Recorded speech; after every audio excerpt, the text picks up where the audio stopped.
श्रीमद् भगवद गीता के इस पावन यात्रा में आपका स्वागत है।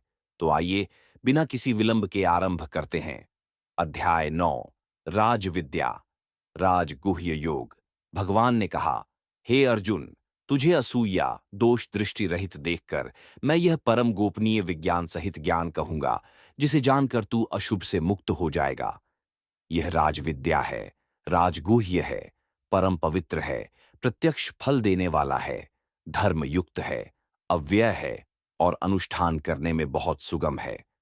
परमात्मा का स्वभाव, मैं इस संपूर्ण जगत को व्यापे हुए हूं। मेरे अव्यक्त स्वरूप में सब भूत स्थित हैं, परंतु मैं उनमें स्थित नहीं हूं। जैसे सर्वत्र विचरण करने वाला विशाल वायु आकाश में सदा स्थित है, वैसे ही संपूर्ण भूत मुझ में स्थित हैं, ऐसा जान। कल्प के अंत में संपूर्ण भूत मेरी प्रकृति को प्राप्त होते हैं और कल्प के आदि में मैं उन्हें फिर रचता हूं। मैं समस्त प्राणियों में संभव से रहता हूं, न कोई मुझे प्रिय है न अप्रिय। परंतु जो भक्त मुझे प्रेम से भजते हैं वे मुझ में हैं और मैं उनमें हूं।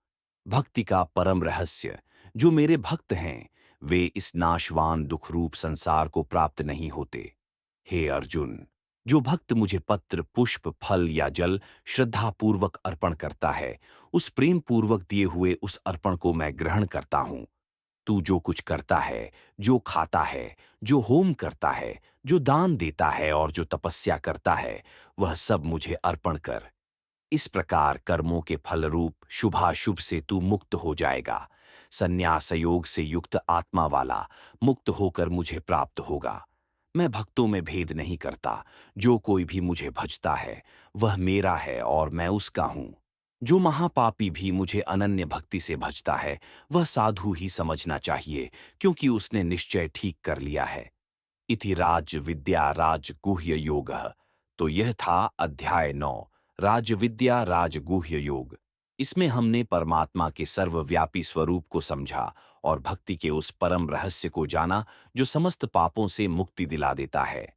तो इस प्रकार यहाँ अध्याय 9 का समापन होता है। अब आप अध्याय 10 के लिए अगला वीडियो देखें। जय श्री कृष्ण।